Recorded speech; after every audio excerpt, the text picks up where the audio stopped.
دوستو، نبی پاک صلی اللہ تعالی علیہ وسلم دنیا میں تشریف لائے تو کچھ باتیں خود رسول کریم علیہ السلام نے اپنے لیے پسند کی اور ان چیزوں کا اپنے لیے خود محبوب نے اظہار فرمایا۔ ہمارے ہاں یہ ہوتا ہے کہ بعض اوقات بعض لوگ بعض چیزوں کو بیان کرتے ہیں، جیسے ابھی مولانا نے میرے لیے کچھ لفظ کہہ دیے۔ احتیاط کرنی چاہیے، احتیاط میں ہی بہتری ہے، اور من آنم کے من دانم، بس اللہ تعالی حق پہ قائم رکھے، ایمان کی موت دے اور قیامت کی رسوائی سے محفوظ فرمائے۔ میرے بھائی، ہم کچھ چیزیں اپنے لیے بڑا اعزاز سمجھ کے نہیں بیان کرتے۔ ایک لفظ کتاب و سنت میں ہمیں ملتا ہے تحدیث نعمت، کہ بطور اعزاز کے تحدیث نعمت کے انسان کچھ چیزوں کو بیان کرتا ہے کہ میں اللہ کے فضل سے میں رب کا بندہ ہوں۔ یہ تحدیث نعمت ہے۔ اللہ کا کروڑ ہا شکر ہے کہ میں رسول کریم کا غلام ہوں۔ یہ تحدیث نعمت ہے۔ یہ جو تحدیث نعمت ہوتی ہے، اس میں انسان کچھ چیزوں کو اپنے لیے اعزاز سمجھ کے بیان کرتا ہے۔ جیسے کسی آدمی کا تعلق ہے کسی دینی تعارف کے ساتھ، تو وہ شخص کہتا ہے اللہ کا شکر ہے اس نے خدمت دین کی توفیق دی ہے۔ تو یہ بعض چیزیں بندہ اپنے لیے اعزاز جانتا ہے، شوق سے بیان کرتا ہے۔ اور اچھا، کچھ لوگ ایسے ہوتے ہیں جو ڈر کے بعض چیزیں بیان کرتے ہیں۔ مولانا ابو نور صاحب کوٹلوی رحمۃ اللہ علیہ فرمایا کرتے تھے کہ میرے والد صاحب نے مجھے کہا تھا کہ پتر اسی مولوی ہاں، پڑھن پڑھان دا کام کرنے، اس گل نو پریشانی نال نہیں بیان کرنا۔ کچھ لوگ کہتے ہیں مینوں مولوی نہ سمجھی۔ وہ کہنے لگے تسی سانو سمجھیا جے بھئی اسی ہیں وہاں، نہیں کوئی اس میں شرم والی بات ہے؟ یہ کوئی پریشانی ہے اس میں؟ بڑے بڑے بزرگوں کے، اعلیٰ حضرت فاضل بریلوی رحمۃ اللہ علیہ تک بڑے بڑے بزرگوں کے نام کے ساتھ یہ لفظ استعمال ہوتا رہا۔ تو بعض لوگ ایسے ہیں جو بعض چیزوں کو کمزوری بنا لیتے ہیں، حالانکہ وہ چیز باعث اعزاز ہوتی ہے۔ تو نبی پاک علیہ السلام نے بھی کچھ چیزوں کو ہمیں خود بتایا کہ یہ میں اعزاز کے طور پر بیان کر رہا ہوں۔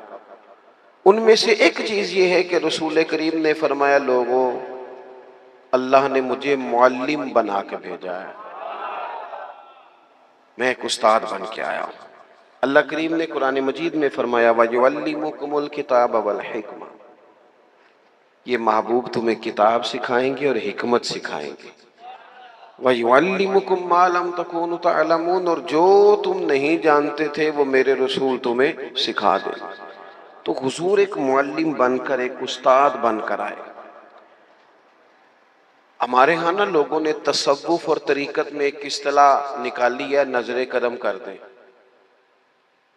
اچھا، اس کا ترجمہ بعض لوگ یہ سمجھتے ہیں کہ کوئی کام نہ کرنا پڑے، بس جناب ایک نظر ہو جائے اور ہر شے جناب، علم بھی فوراً آ جائے، عمل بھی فوراً آ جائے، اخلاص بھی فوراً آ جائے اور پیسے بھی فوراً ہی آ جائیں۔ یہ بھی ساتھ اس میں شامل ہوتا ہے۔ لوگ سمجھتے ہیں کہ شاید نظر کرم اس کا معنی ہے کائنات میں سب سے بڑی نظر جو کرم والی ہے وہ تو مدینے والے رسول کی ہے۔ لیکن حضور نہ علم دیتے، تعلیم دیتے، تعلیم و تعلم کو پسند کرتے، سیکھنے سکھانے کا ماحول امت کو پیدا کرنا چاہیے، مزاج ہونا چاہیے کہ ہم کچھ سیکھیں گے سکھائیں گے۔ حضور معلم بن کے تشریف لائے، محبوب نے بیان کیا ہے کہ میں ایک استاد بن کے، اور حضور تعلیم دیتے تھے، سکھاتے تھے، تدریجاً لوگوں کو اسباق دیتے تھے، ایک ایک بات حضور کھول کر بیان کرتے تھے، تشفی کرتے تھے، انسانی ضرورت کے مطابق انسان کی تعمیر کے لیے حضور ارشادات بیان کرتے۔ ہم تعلیم نہیں دیتے، ہمارے ہاں یہاں تو ایک تو یہ ہے کہ سیکھنے کا مزاج ہی نہیں، طبیعت نہیں۔ ہم محافل کرتے ہیں، مجالس کرتے ہیں، تو اس میں بھی یہ ہوتا ہے کہ سارے کام الا ماشاءاللہ تھوڑی جگہوں کو چھوڑ کے زیادہ تر رٹے رٹائے ہوتے ہیں۔ یعنی نقیب محفل کی ذمہ داری ہے کہ جو بھی نعت خانات پڑھ کے جائے اس نے کہنا ہے بڑے اچھے انداز میں پڑھ رہے تھے۔ یہ اس بیچارے کی ذمہ داری یہی کہنا ہے اس نے ہر جگہ۔ اور اگر رات کو 1 بجے بھی تقریر کا ٹائم دینے لگا ہے تو پھر بھی اس نے یہی کہنا ہے اب میں بلا تاخیر اجازت دیتا ہوں۔ تو چلو گھنٹہ اور تاخیر کر لو، اگر 2 بجے بھی بلا تاخیر ہی ہے تو پھر تاخیر کس کو کہتے ہیں؟ رٹی رٹائی چیزیں جب ماحول کا حصہ بن جاتی ہیں نا، یعنی ہمارے ہاں جلسوں کا، محافل کا ماحول یہ ہے کہ فقط وہ بات کرو جس سے داد ملے، بلکہ بعض جگہ تو داد کا مسئلہ ہوتا ہے، بعض جگہ داد اور امداد دونوں کا مسئلہ ہوتا ہے کہ داد ملے اور کچھ امداد، بات وہ کرو جس پر نہ لوگ۔ تو پھر جب اس طرح کا مزاج بن جائے نا، فقط واہ واہ کا، فقط بلے بلے کا، فقط نعرے کے مزاج کا۔ مجھے اللہ کے فضل سے ڈھیر سارے شعر آتے ہیں، شعر میرا ذوق ہے، لیکن شعر ہے ذوق، اصل قرآن و سنت ہی ہے۔ اب ہمارے ہاں یہ ہوتا ہے کہ آپ کر لیں یاد اور لگوا لیں نعرہ، سارا دن نعرے لگواتے رہے۔ حضور نے تعلیم و تعلم کی بات کی، سیکھنے سکھانے کی۔ محبوب کریم صلی اللہ تعالی علیہ وسلم لوگوں کے سامنے علم کی روشنی پھیلاتے، حضور سکھاتے، اور اس طرح سکھاتے کہ بات بیٹھ جاتی، ذہن سازی کرتے لوگوں۔ اور ایک اور بات، بعض لوگ لوگوں کی انا جگا دیتے ہیں، انا، وہ اس طرح کی بات کرتے ہیں کہ سامنے والا جلال میں آ جائے، رد عمل ظاہر کرے۔ محبوب انا نہیں جگاتے تھے، حضور ضمیر جگاتے تھے۔ سامنے والا احساس پیدا ہو جاتا تھا کہ یار یہ جو بات کہی جا رہی ہے یہ درست ہے۔ حضور دیکھیں نا، ایک شخص آیا ہے، اس نے آتے ہی حضور کی بارگاہ میں ایسی بات کی ہے کہ جو درست نہیں تھی، لوگوں نے اس کی بات کو ناگوار محسوس کیا۔ اس نے آتے ہی کہا کہ یا رسول اللہ صلی اللہ تعالی علیہ وسلم، مجھے زنا کی اجازت دے دیں، زنا کرنا ہے، معاذ اللہ ثم معاذ۔ اب یہ بڑی سخت بات ہے، اس نے کر دی۔ صحابہ کرام علیہم رضوان فرماتے تشویش ہوئی ہمیں کہ کیسی اس نے عجیب بات کی۔ حضور نے اسے بٹھا لیا، اور بٹھا کر کے یہ تعلیم دینے کا انداز ہے، سمجھانا ہے، تعمیر کرنا ہے۔ کسی شخص کی شخصیت کے اندر اگر کوئی ایسا ماحول بن رہا ہے کہ جس سے وہ کسی گمراہی کی طرف جا رہا ہے تو اس گمراہی کو دور کرنا ہے۔ ہمارے ہاں لوگ ڈانٹ کے چپ بھی کرا دیتے ہیں کئی دفعہ، تو میں کہتا ہوں چپ کرا دینا اور ہوتا ہے، اور مطمئن کر دینا ان دونوں میں فرق ہوتا ہے۔ اگر آپ چپ کرا دیں گے تو بغاوت بھی پیدا ہوتی ہے بعض اوقات، اور اگر آپ مطمئن کر دیں گے تو سامنے والے کی تسلی اور کئی لوگوں کی تسلی کا بھی باعث بنے گی۔ یا رسول اللہ صلی اللہ تعالی علیہ وسلم زنا کی اجازت دے، معاذ اللہ ثم معاذ اللہ۔ حضور نے بٹھا لیا، اور یہ دیکھیں کتنی حضور تعلیم کس طرح دیتے ہیں، کس طرح شعور کے قریب بات کرتے ہیں۔ حضور فرمانے لگے تو پسند کرتا ہے تیری ماں سے کو زنا کرے، اور انداز حکمت والا۔ اس کی آنکھیں کھل گئی، یہ کیسے ہو سکتا ہے؟ ضرورت ہے کسی کی؟ کہا تیری بیٹی سے، تیری بہن سے، تیری خالہ سے، تیری پھپھی سے۔ اس کی آنکھیں لال ہو گئی، میں نام بھی نہیں لینے دیتا۔ اب محبوب کریم نے ایک بات سمجھائی جو ماحول میں شستگی پیدا کرتی ہے۔ آپ کبھی غور کریں، ملت کے سارے جوان غور کریں۔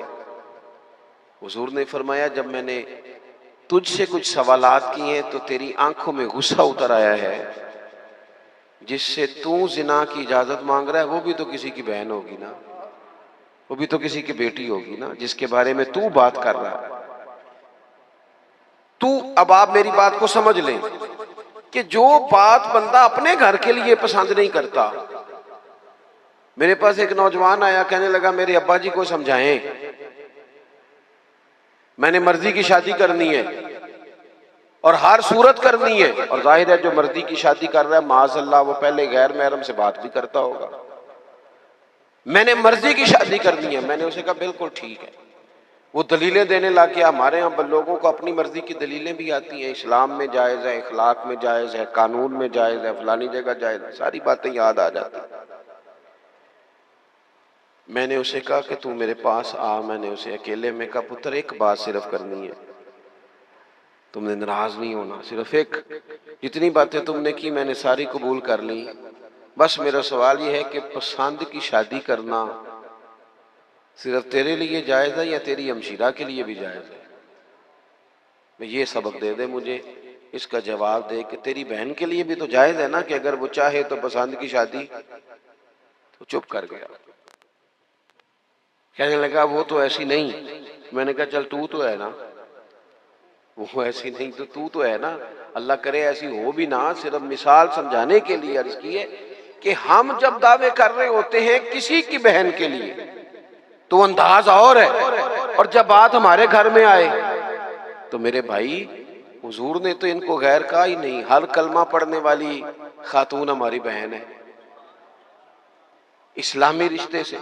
تو نبی پاک علیہ الصلوۃ والسلام نے اس سے کہا کہ اگر یہی بات میں تیرے گھر کے لیے کروں تو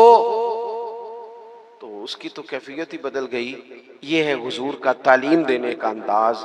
اب محبوب نے اس کے سینے پہ ہاتھ پھیرا، اس کے لیے دعا کی.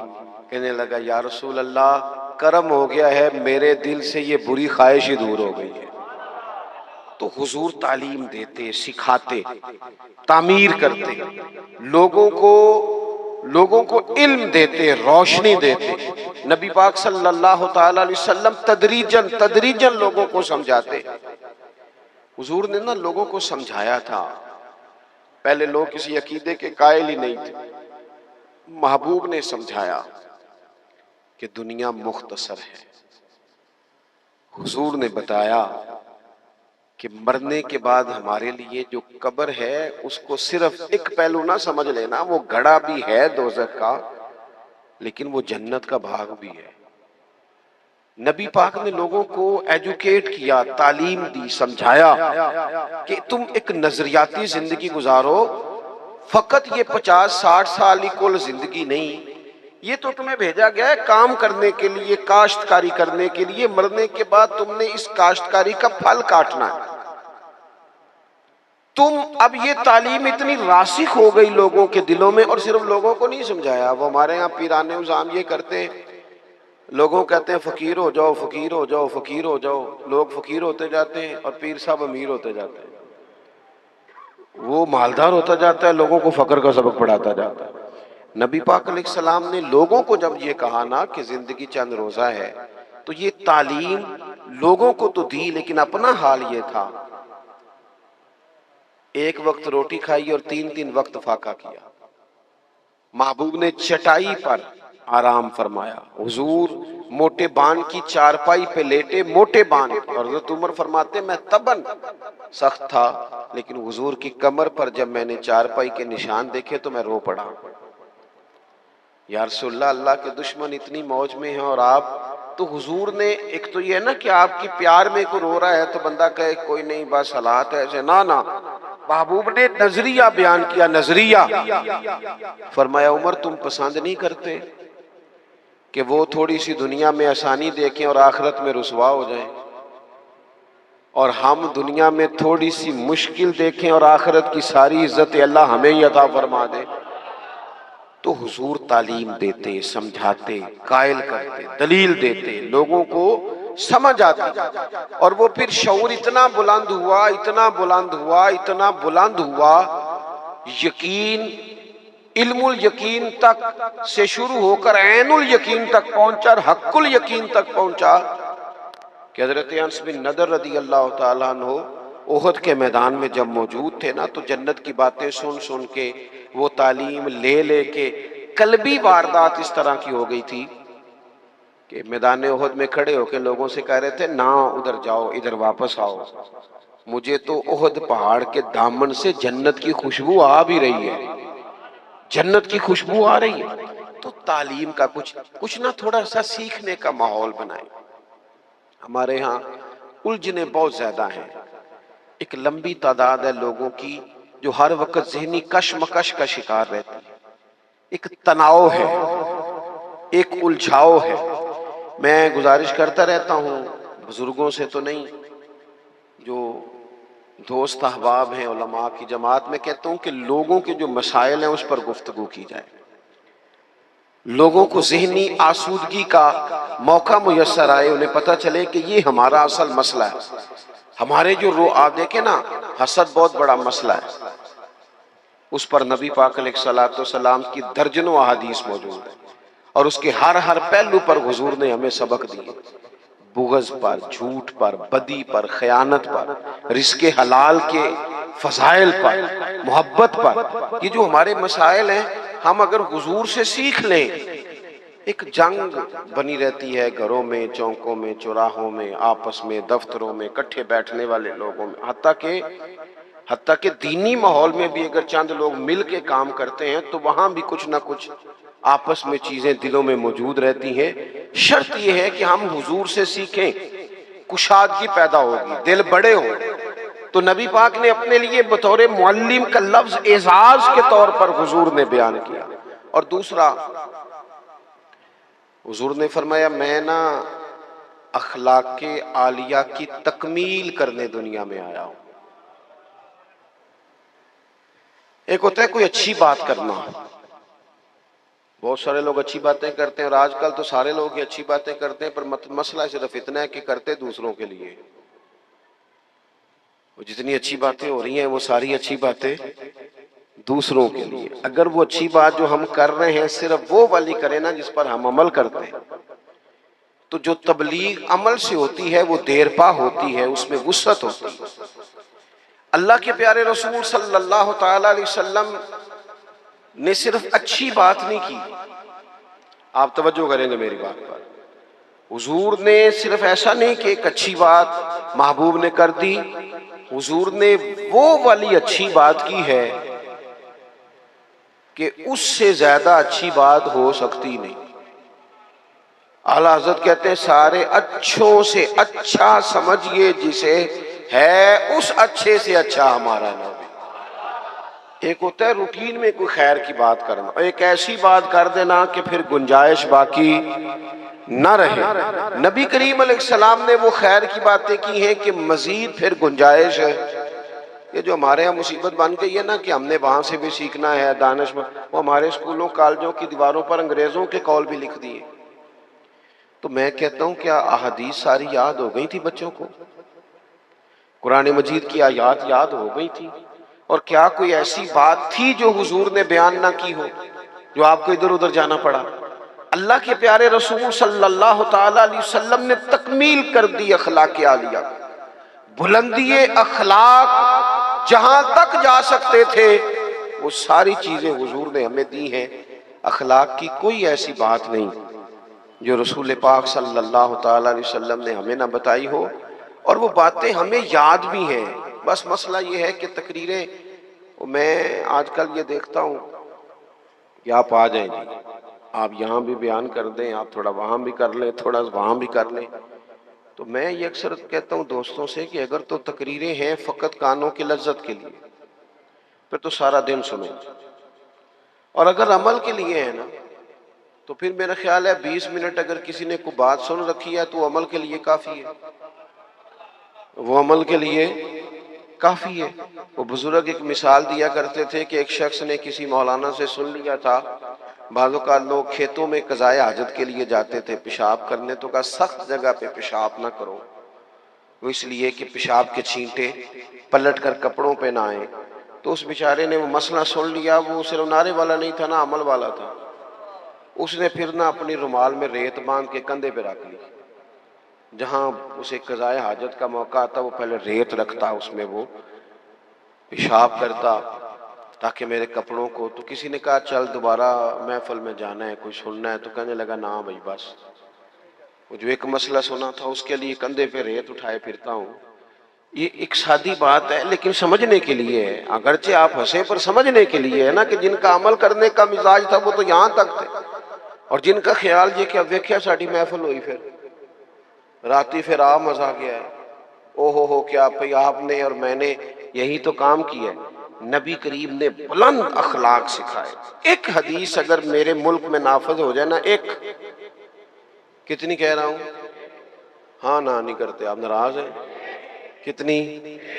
ایک پہ عمل ہو جائے نا، ایک پہ بس، تو سارے مسئلے حل ہو. ایک بات، اور لمبی چوڑی نہیں، حضور کو جو اللہ نے جوامع الکلم عطا فرمائے ان میں سے ایک بات، اللہ کے پیارے رسول علیہ السلام نے فرمایا میرا مومن وہ ہے. اتنی بڑی بلند اخلاق کی بات ملے گی نہیں آپ کو. فرمایا میرا مومن وہ ہے جو اپنے لیے پسند کرتا ہے وہی اپنے بھائی کے لیے بھی پسند کرتا ہے. لو ختم ہو گئی بات. آج کے بعد زندگی میں یہ ایک بات طاری کر لو، ایک صرف، کہ جو اپنے لیے پسند کرنا ہے وہی اپنے. کوئی ملاوٹ ہوگی، کوئی آدمی غلط چیز بیچے گا، کوئی غلط چیز بنائے گا، کوئی خرابی پیدا ہوگی. کیوں؟ کہ اس نے نا، میں دکان پہ ایک دفعہ کپڑے خریدنے کے لیے بیٹھا تھا تو ایک صاحب کہنے لگے پیر صاحب یہ لے لے آتے، میں بھی پایا ہے. میں کیا سارے نو یو دیا کر جڑا آپ پانا ہے. دیکھو نا یہ کیا بات ہوئی، آپ کو پہچان ہے نا کہ یہ کپڑا ٹھیک ہے تو آپ باقیوں کو خرید، آپ مارکیٹ سے لے کے ہی وہی آئیں بس جو آپ سمجھتے ہیں کہ یہ لوگوں کے لیے. کیوں ہم اس طرح کا کام کرتے ہیں؟ کیوں نہیں ہم سمجھتے کہ یہ غیر نہیں ہے، یہ ہمارے اپنے لوگ ہیں؟ یہ کیسے ہو سکتا ہے کہ کسی کے بچوں کو آپ ملاوٹ والی چیز کھلائیں اور بیماریاں آپ کے گھر نہ آئیں؟ یہ کیسے ہو سکتا ہے کہ کسی کا گھر اجڑ جائے اور آپ کا آباد ہو جائے؟ یہ کس طرح ہو سکتا ہے کہ کسی کے بچوں کا نوالا چھین کے آپ اپنے بچوں کے پیٹ میں ڈال لیں اور قوتیں آئیں؟ دوستو جو پسند کرتے ہو اپنے بھائی کے لیے وہی اپنے لیے پسند کرو، چیزیں ٹھیک ہو جائیں گی. بس بات ختم کرنے لگا ہوں. یہاں تک رسول کریم نے ہمیں سبق دیا. امام غزالی کہتے ہیں 2 مسواکیں نبی کریم کے غلام نے اتاری درخت سے حضور کے حکم پر. ایک ذرا ٹیڑھی تھی، ایک ذرا سیدھی تھی. اب ٹیڑھی مسواک بھی دانت تو صاف کاری دیتی ہے، کوئی ایسا مسئلہ نہیں ہوتا، لیکن تھوڑا سا سمجھنے والی بات ہے نا. جب انسان اخلاق کے اس پہلو پہ چلا جائے نا کہ میں نے اپنے بھائی کے لیے وہی پسند کرنا ہے. میرے پاس تھوڑے دن پہلے ایک مسجد کے صدر نے مجھ سے پوچھا تھا کہ وہ آپ نے مولانا صاحب بھیجے تھے تو ان کی تنخواہ کتنی لگانی ہے؟ تو میں کہا جنہ تہاڈے گھر دا خرچہ ہے وہ دے مطابق انہاں دی بھی لا دیو. وہ بھی پریشان ہو گئے سن جی میں تسی نہیں سارے ہو گئے. وہ بھی اسی طرح ہی. میں نے کہا جتنا آپ کا خرچ، اس میں کوئی میرا خیال ہے مبہم بات تو نہیں کی، غلط بات تو نہیں کی. بھئی خرچ کے مطابق ہی کسی کو کچھ دینا ہے نا، انہوں نے بھی خرچہ ہی چلانا ہے نا. تو جتنا خرچہ ہمارا ہے، مولوی صاحب بھی تو وہی روٹی کھاتے ہیں نا، اسی مہنگائی میں زندگی گزارتے ہیں. میں نے کہا بھی سادی سی بات ہے، جتنا آپ کے گھر کے اخراجات ہیں جس ترتیب سے آپ چلاتے اس ترتیب سے مولانا کو بھی سیٹ کر دیں. تو وہ بالکل چپ کر گئے، جس طرح آپ نہیں بالکل ہی چپ چاپ ہو گئے. یہ مشکل ہے، لیکن تھوڑا سا سمجھے نا. ہم یہ کیوں تصور کر لیتے ہیں کہ ہم سونے کی روٹی کھائیں گے اور دوسرا فاقہ کرے گا؟ یہ کیسے ہو سکتا ہے؟ یہی تصور اپنے ملازم کے لیے کریں جس کو آپ نے رکھا ہے. غور کریں. آپ اسے کہہ رہے ہیں کہ جناب بجلی احتیاط سے استعمال کرو، آپ احتیاط سے استعمال کرتے تو بس بات ختم ہو گئی. اللہ کے محبوب علیہ السلام کے پاس ایک مسواک ٹیڑھی پیش کی گئی، ایک سیدھی. کتنی سادی سی بات ہے. یہاں تک حضور خیال کرتے محبوب نے نا سیدھی مسواک غلام کو عطا فرمائی، اور جو تھوڑی سی ٹیڑھی تھی نا قبول کر لی. عرض کی یا رسول اللہ یہ آپ رکھ لیں. تو حضور فرمانے لگے نہیں بھئی میں نے قانون بنایا ہے کہ مومن وہ ہے جو اپنے لیے پسند کرے وہ اپنے بھائی کے لیے پسند کرے. مولا علی نے کرتا خریدا، جوڑا خریدا بازار سے، 2 کپڑے لیے، غلام ساتھ تھا. ایک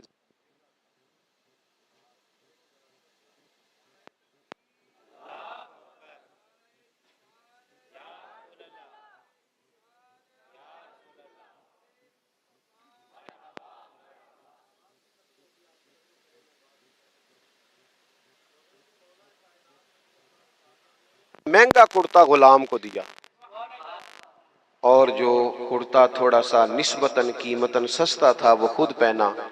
تو غلام نے ایک توجیہ بیان کی، کہنے لگا حضور مہنگا آپ پہنے اس لیے کہ آپ آقا ہیں اور میں غلام ہوں۔ تو حضرت علی کہنے لگے تو میرے والی توجیہ کر لے۔ اس نے کہا کیا؟ فرمانے لگے مہنگا تو پہن، تو جوان ہے، اور سستا میں پہن لیتا ہوں اس لیے کہ میں بوڑھا ہوں۔ تو میرے عزیز تھوڑا سا نا زندگی میں کچھ تو سوچیں لوگوں کے لیے، اور یاد رکھیں جو لوگوں کے لیے اچھا سوچتا ہے اللہ تعالیٰ اس کے لیے اچھا کر دیتا ہے۔ اللہ تعالیٰ علامہ صاحب کو، ان کے معاونین کو، اور اتنے سارے لوگ آ گئے، سب کو بہترین